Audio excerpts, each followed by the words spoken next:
Yeah, pleasant good morning everyone. So today we are going to discuss one of the important general studies concept. We can treat this concept as a universal concept. So the name of the topic is about the global warming.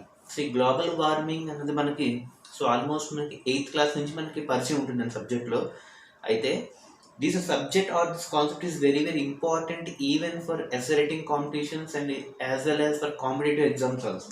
So now we have to know the reasons. So what is the meaning of the global warming, and what is the main gas that is responsible for global warming, and what are the main factors for global warming, and we have to differentiate how it is going to affect our earth surface and how it is going to cause damage to our atmosphere. So all these factors in this global warming topic we are going to discuss. So without wasting time, we are going to enter into the topic of this global warming.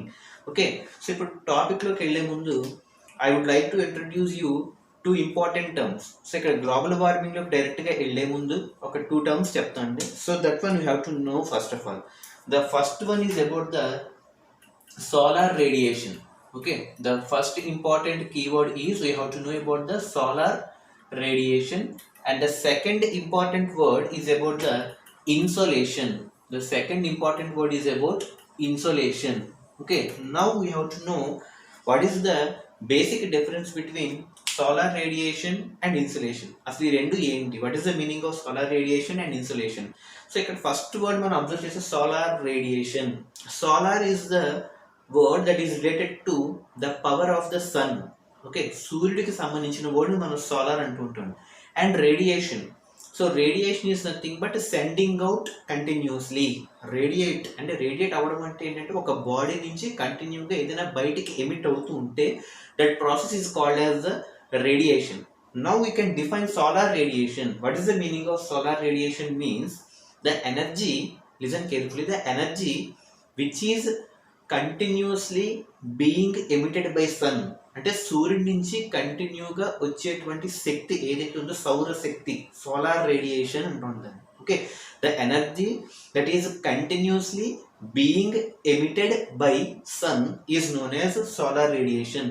Solar radiation అంటే సూర్యుడి నుంచి కంటిన్యూగా నిరవధికంగా వెలువడే ఒక శక్తిని మనం solar radiation అంటాం. అంటే సూర్యుడి నుంచి బయటకు వస్తుంది అంటే సూర్యుడి నుంచి బయటకు వస్తుంది అంటే సూర్యుడి నుంచి బయటకు వస్తుంది అంటే it is being continuous emitted అంటే బయటకు వచ్చేస్తుంది. అయితే ఆ ఎనర్జీ ఎప్పుడైతే బయటకు వచ్చిందో ఆ సోలార్ రేడియేషన్ ఎర్త్ మీద పడినప్పుడు ఎర్త్ రిసీవ్ చేసుకుంటుంది, అవునా కదా. That word is called as insolation. Got it or not? So insolation and solar radiation rendu almost okay, but the basic difference is solar radiation is nothing but the energy which is continuously being emitted by sun. That energy is called solar radiation. But what about insolation? Insolation means the incoming solar radiation. అంటే ఆ solar radiation ఎవరు receive చేసుకుంటున్నారు? Earth receive చేసుకుంటుంది. Earth receive చేసుకుంటుంది కాబట్టి the incoming solar radiation, ఆ సూర్యుడి నుంచి వచ్చే సోలార్ రేడియేషన్ కాస్త ఎర్త్ మీద పడేటప్పటికి ఎర్త్ ఏం చేస్తుందని రిసీవ్ చేసుకుంటుంది. అలా రిసీవ్ చేసుకుంటున్నప్పుడు the incoming solar radiation is called as the insolation. So that is the basic difference between solar radiation and insolation. So solar radiation means the energy that is continuously being emitted by sun is known as solar radiation. And coming to insolation, insolation means the incoming solar radiation. Now by basing upon the term insolation based చేసుకుని we are going to start the global warming concept. Okay, now listen carefully. So okay, just now I am giving a rough sketch of the figure. Okay, treat this one as the sun. Okay, so you are treating this one as the sun and I am taking this one as the earth surface. Okay, just roughly I am saying, you just please consider this one. Okay, so now I am entering into the global warming concept. Please listen carefully. So this is about the sun and this is about the earth. Okay, now taking the word solar radiation. Solar radiation means the energy that is continuously being emitted by sun. అంటే సూర్యుడి నుంచి బయటకు వచ్చేస్తుంది, అవునా కదా, radiate అవుతుంది. కాబట్టి from according to the sun's point of view, the outgoing energy is called solar radiation because it is being continuously emitted outside. And when this solar radiation reaches the earth surface, ఇదే solar radiation ఇక్కడికి వచ్చేటప్పటికి ఏమైంది, earth is going to observe that one. It is ఈ solar radiation ఇక్కడికి వచ్చేటప్పటికి ఎలా convert అయిందండి, it is going to be converted as insolation. Got it or not? Now, by basing upon this one, insolation, whenever the solar radiation reaches the earth surface, ఎప్పుడైతే earth receive చేసుకుంటుందో, it will happen 3 stages. అయితే first ఏమవుతుందంటే solar radiation మీద earth మీద ఎప్పుడైతే పడుతుందో some amount of radiation will be observed by earth surface. Okay, some amount of radiation will be observed అంటే భూమి ఆ సోలార్ రేడియేషన్లో కొంత అమౌంట్ని అబ్జర్వ్ చేసుకుంటుంది. And some amount of solar radiation lies on surface అంటే భూమి యొక్క ఉపరితలం మీద, అంటే సర్ఫేస్ మనం ఉపరితలం అంటాము. ఆ భూమి యొక్క సర్ఫేస్ మీద కొంత అమౌంట్ ఆఫ్ రేడియేషన్ ఉండిపోతుంది, ఇంకొంత అమౌంట్ ఆఫ్ రేడియేషన్ అబ్జర్వ్ అయింది, and third amount of radiation ఏమవుతుందంటే రిఫ్లెక్ట్ బ్యాక్ అవుతుంది. Okay, please listen carefully. ఈ 3 స్టేజెస్ చాలా ఇంపార్టెంట్ అండి. అంటే సోలార్ రేడియేషన్ ఎప్పుడైతే ఇన్సోలేషన్ కింద కన్వర్ట్ అయ్యి ఎర్త్ సర్ఫేస్ మీద పడుతుందో ఈ 3 స్టేజెస్ జరుగుతుంది. ఎప్పుడైతే సోలార్ రేడియేషన్ భూమి మీద పడిందో some amount of solar radiation will be observed by earth surface. ఎప్పుడైతే సోలార్ రేడియేషన్ ఎర్త్ మీద పడిందో some amount of solar radiation will be observed by earth surface. That is the first one. And whenever the solar radiation reaches the earth surface, second one, some amount of solar radiation lies on the surface and some amount of radiation will reflect back into the atmosphere. అంటే ఇక్కడ 3 stages జరుగుతుంది. ఒకటి observe చేసుకుంటుంది, second surface మీద ఉంటుంది, and third reflection వచ్చేటప్పటికి reflect back into the atmosphere. Okay, అంటే ఇక్కడ 2 స్టేజెస్ బాగానే జరిగిందండి. అబ్జర్వేషన్ జరిగింది, సర్ఫేస్ మీద జరిగింది. అయితే now we have to concentrate on the reflection of the solar radiation. A amount అయితే రిఫ్లెక్ట్ బ్యాక్ అవుతుందో, ఓకే లిసన్ కేర్ఫుల్లీ, ఇక్కడ ఏమైందంటే ఇక్కడ రిఫ్లెక్ట్ బ్యాక్ అయిపోయింది. ఎందులోకి? అట్మాస్ఫియర్లోకి రిఫ్లెక్ట్ అయింది. Okay, listen carefully. The amount of solar radiation that reflects back into the atmosphere, ఎప్పుడైతే ఇలా reflect అయ్యిందో అది ఏమవ్వాలంటే ఎస్కేప్ అవ్వాలి అట్మాస్ఫియర్లోకి. బట్ ఇక్కడ ఏం జరుగుతుందంటే ఎప్పుడైతే రిఫ్లెక్ట్ అయ్యిందో అట్మాస్ఫియర్లో మనకి ఏముంటాయండి? సో గ్యాసెస్ అన్నీ ఉంటాయి, అవునా కదా? In 9th class social studies we'll going to discuss about the atmosphere and its composition of gases. For example, if you take nitrogen, 78% అంటుంటుంది, 21% ఆక్సిజన్ ఉంటుంది అంటాం, అవునా కదా? ద సేమ్ వే అట్మాస్ఫియర్లో కార్బన్ డైఆక్సైడ్ కూడా ఉంటుందండి. CO2 is also an important gas which is present in atmosphere. It present nearly 0.03% of carbon dioxide. అట్మాస్ఫియర్లో దాదాపుగా అన్ని గ్యాసెస్తో పాటు ఇది important constituent of CO2 also will present which accounts for nearly 0.03% of carbon dioxide present in atmosphere layers. అయితే ఎప్పుడైతే ఈ reflect అయిన solar radiation ఉందో ఈ రిఫ్లెక్ట్ అయిన సోలార్ రేడియేషన్ ఏం చేస్తుందండి? ఇక్కడ అట్మాస్ఫియర్లో ఉన్నటువంటి CO2 దాన్ని రిఫ్లెక్ట్ అవ్వనివ్వదండి. Okay, CO2 will abstract the reflection of the solar radiation. ఎప్పుడైతే రిఫ్లెక్ట్ అవ్వడానికి ట్రై చేస్తుందో అట్మాస్ఫియర్లో ఉన్నటువంటి కార్బన్ డైఆక్సైడ్ ఈ రిఫ్లెక్ట్ అవ్వడానికి ఒప్పుకోక again it will send back. ఇక్కడ ఉన్నటువంటి CO2 ఏం చేస్తుందంటే ఇక్కడ వచ్చినటువంటి సోలార్ రేడియేషన్ని రిఫ్లెక్ట్ అవ్వనివ్వకుండా again it will send back, మళ్ళీ వెనక్కి తీసుకొచ్చి వస్తుంది, అవునా కదా? అంటే CO2 is the main gas that is obstructing the reflection of the solar radiation. అంటే సన్ నుంచి వచ్చినటువంటి రేడియేషన్ ఏదైతే ఎర్త్ మీద పడినటువంటి సోలార్ రేడియేషన్ మరి రిఫ్లెక్ట్ అవుతున్నప్పుడు అట్మాస్ఫియర్లో ఉన్నటువంటి CO2 దాన్ని రిఫ్లెక్ట్ అవ్వనివ్వట్లేదు, again it is reflecting back. అంటే ఇక్కడ డబల్ రిఫ్లెక్షన్ జరుగుతుంది. అంటే ఒకటి సూర్యుడి నుంచి వచ్చే వేడి ఒకటి ఉంటుంది, అగైన్ ఇక్కడ రిఫ్లెక్షన్ జరగకుండా ఎవరు అబ్జర్వ్ చేస్తున్నారు? The main gas which is obstructing the reflection is CO2. ఈ CO2 ఎక్కడ ఉందండి? అట్మాస్ఫియర్లో ఉంది. ఎంత పర్సెంటేజ్ అంటే దాదాపుగా 0.03% of CO2 is present in the atmosphere. అయితే ఇక్కడ ఏమవుతుంది? డబల్ రిఫ్లెక్షన్ వచ్చేస్తుంది, అంటే ఎక్సెస్గా హీట్ అనేది పెరిగిపోతుంది. ఎందుకు అంటే now you can say that there are 2 reasons for the excess increase in the temperature. అంటే టెంపరేచర్ పెరగాల్సిన దానికంటే ఎక్సెస్గా పెరుగుతుంది. ఎందుకంటే first reason general solar radiation పడుతుంది, that is the first reason. And second reason ఏమైంది?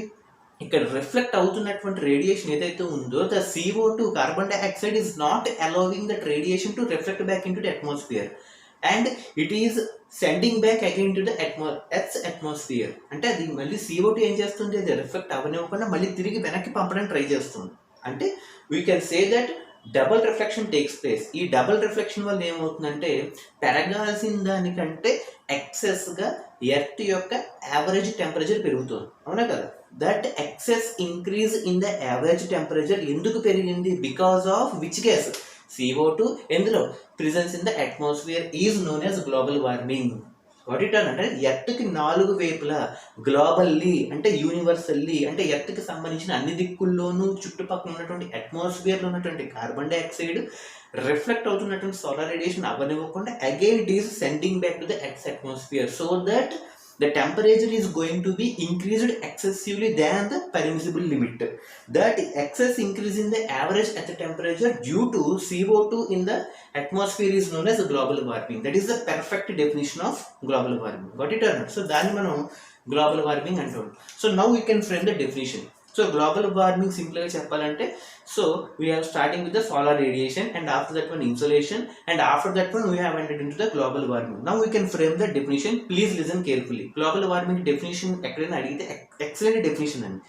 ఎలా స్టార్ట్ చేయాలంటే ఇందాక చెప్పుకున్నట్టుగా global warming is defined as the excess increase in the average earth temperature due to the CO2 present in the అట్మాస్ఫియర్లో CO2 present అయి ఉండడం వల్ల పెరగాల్సిన దానికంటే ఎక్సెస్గా పెరుగుతుంది. ఏం పెరుగుతుంది అంటే ఎర్త్ యొక్క యావరేజ్ టెంపరేచర్. అలా ఎక్సెస్గా పెరిగినటువంటి యావరేజ్ ఎర్త్ టెంపరేచర్ని మనం గ్లోబల్ వార్మింగ్ అంటాం. The excess increase in the average earth temperature due to the presence of CO2 in atmosphere is known as global warming. అయితే ఇప్పుడు ఇవన్నిటికీ గ్లోబల్ వార్మింగ్ అని చెప్తున్నాం. This is the perfect definition. So now we can say that some bits will be asked. Which gas is responsible for global warming? Immediately you have to say carbon dioxide. CO2 is the gas which is responsible for global warming. And how much amount of CO2 is present in the atmosphere means 0.03%. And what is the global warming definition means the excess increase in the average at temperature due to the presence of CO2 in the atmosphere is known as global warming. అయితే ఇప్పుడు ఈ global warming అంతా కూడా ఎందుకు జరుగుతుంది? What might be the reasons for this global warming అని చెప్పుకుంటూ పోతే the important reason for this global warming is human activities. మన వల్లే అండి. మనుషులే దగ్గరుండి పర్యావరణం డ్యామేజ్ చేస్తున్నారు. ఆ పర్యావరణాన్ని ఎప్పుడైతే డ్యామేజ్ చేస్తున్నారో అది ఎవరి వల్ల అవుతుందంటే due to the activity are due to the involvement of humans. అవునా కదా? ఏ గ్లోబల్ వార్మింగ్ అయితే ఇలాగ హ్యూమన్ యాక్టివిటీ ఇన్వాల్వ్మెంట్ ద్వారా జరుగుతుందో that activity of global warming is called AGW. Please listen carefully. AGW అంటామండి. ఇందులో ఏ అంటే anthropogenic. Okay. So A stands for anthropogenic, G stands for global and W stands for warming. Okay, so this is the abbreviation of AGW. AGW stands for anthropogenic global warming. So now we can say the definition of anthropogenic global warming is nothing but the global warming which is causing due to the activities of human or the global warming that is causing due to the involvement of human activities. మానవులు చేసే పర్యావరణానికి damage చేసే activities ఏవైతే ఉన్నాయో వాటి వల్ల a global warming అయితే వస్తుందో దాన్ని మనం ఆంథ్రోపోజెనిక్ గ్లోబల్ వార్మింగ్ AGW అంటాం. అయితే ఇప్పుడు ఆ హ్యూమన్ యాక్టివిటీస్ ఏ విధంగా వస్తాయి? What are the different types of human activities we are going to discuss. Okay, so it's very important concept అండి anthropogenic global warming. So we can frame the definition. So global వార్మింగ్కి anthropogenic global వార్మింగ్కి difference అర్థమైంది కదండి. Global warming అంటే పెరగాల్సిన దానికంటే earth యొక్క average temperature ఎక్సెస్గా పెరుగుతుంది because of presence of CO2 in atmosphere is known as global warming. But anthropogenic global warming అంటే the global warming that is causing due to the involvement of human activities is known as anthropogenic global warming. Now what are the human activities? ఆ యాక్టివిటీస్కి examples ఏంటంటే first one, మనుషులు ఎప్పుడు కూడా చెట్లు నరికేస్తున్నారు. That is called deforestation. Okay, the important factor for global warming is deforestation. చెట్లు వాటంటే అవి నరికేసుకోవు కదండి. మనుషులు వెళ్ళే ఫారెస్ట్ల మీద తగలబెట్టో చెట్లు నరికేసో శాండిల్వుడ్ ట్రీస్ అను టేక్వుడ్ ట్రీస్ అని చెప్పి ఏదో విధంగా స్మగ్లింగ్ బిజినెస్ చెట్లు నరికేస్తున్నారు, ఇల్లు కట్టేస్తున్నారు, అగ్రికల్చర్ ల్యాండ్ కూడా రియల్ ఎస్టేట్ బిజినెస్ కింద మార్చేస్తున్నారు. సో ఇక్కడ ఏంటంటే deforestation is one of the important cause for the global warming. Okay, so deforestation is nothing but removal or cutting of trees by humans is known as the deforestation. Deforestation is removing of the trees or cutting of the trees. And the second one, using of old vehicles. అంటే పూర్వకాలం బళ్ళు ఉంటూ ఉంటాయి, that sound వచ్చేస్తూ ఉంటాయి.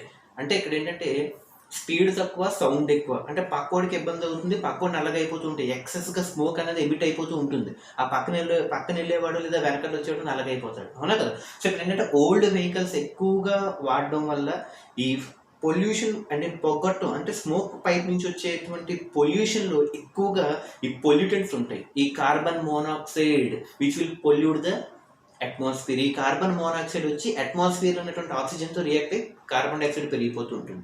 ఈ carbon dioxide మళ్ళీ అట్మాస్ఫియర్లోకి వెళ్తే ఇది రిఫ్లెక్ట్ అవ్వకుండా మళ్ళీ రిఫ్లెక్ట్ బ్యాక్ చేస్తుంది. Again the global warming is going to be increase. So the first one deforestation and the second one using of the old vehicles which liberates mainly carbon monoxide. Carbon monoxide ని automobiles ఎక్కువగా release చేస్తూ ఉంటాయండి. ఈ carbon monoxide atmosphere oxygen తో react అయ్యి carbon dioxide form అవుతూ ఉంటుంది. That is about the using of the old vehicles. And third one, very very important, that one, using of ACs, sprays and refrigerators. స్ప్రేలు, రిఫ్రిజిరేటర్లు, ఏసీలు వాడేస్తూ ఉంటాం. So ఇవన్నీ వాడడం వల్ల ఏంటంటే వీటి నుంచి క్లోరోఫ్లోరో కార్బన్స్ అనేవి ఎమిట్ అవుతూ ఉంటాయి. ఓకే, ఈ ఏసీస్ కానీ, స్ప్రేస్ కానీ, రిఫ్రిజిరేటర్స్ కానీ, అందులో ఉన్నటువంటి ఫ్రియాన్స్ లేదా కెమికల్స్ వల్ల ఇంటరాక్షన్ జరిగి సో వాటిలోంచి మనకి లిబరేట్ అయ్యే వాటిని సిఎఫ్సి అంటూ ఉంటుంది. సిఎఫ్సి అంటే అదొక ఫుడ్ కోర్ట్ కాదు.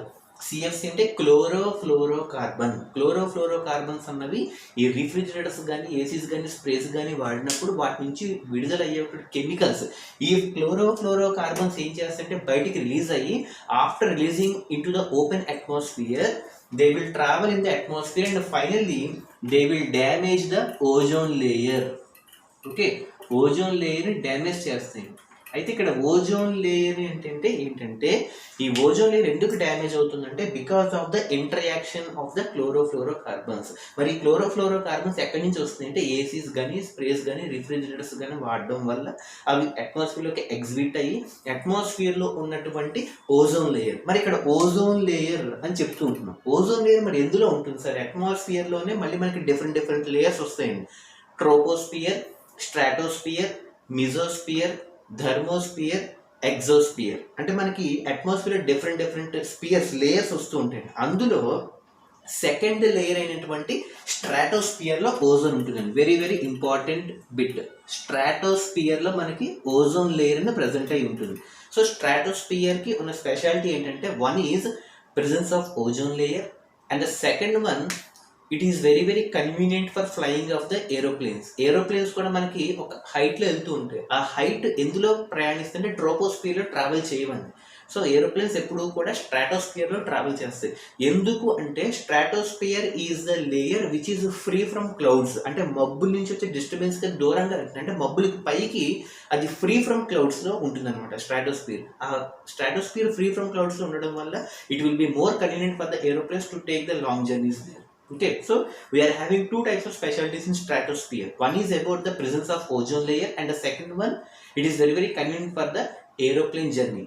ఓకే, ఇక్కడ ఉన్నటువంటి ఓజోన్ లేయర్కి డ్యామేజ్ జరుగుతుంది. ఎప్పుడైతే ఈ క్లోరోఫ్లోరో కార్బన్స్ వల్ల ఓజోన్ లేయర్ డ్యామేజ్ అయిందో so directly the sun's rays are falling directly on the earth surface. Got it or not? So ఇవన్నీ కూడా హ్యూమన్ యాక్టివిటీస్ వల్లే జరుగుతుంది. ఎప్పుడైతే once if the ozone layer gets depleted అంటే holes పడుతున్నాయి, రంధ్రాలు. ఎప్పుడైతే ఓజోన్ లేయర్కి హోల్స్ పడతాయో ఈ సన్ ఇక్కడ ఎర్త్ అట్మాస్ఫియర్లో ఉన్నటువంటి ఓజోన్ లేయర్కి ఎప్పుడైతే హోల్స్ పడతాయో అందులోంచి వచ్చే హోల్స్ నుంచి వచ్చే రేడియేషన్ ఏదైతే ఉందో directly it will reach the earth surface. దాన్ని మనం ultraviolet rays, UV rays అంటూ ఉంటాం. Got it or not? ఎప్పుడైతే ఓజోన్ లేయర్ కి హోల్స్ పడతాయో then the ultraviolet rays that are directly travel from sun they directly fall on the earth surface and finally they cause damage to the human people.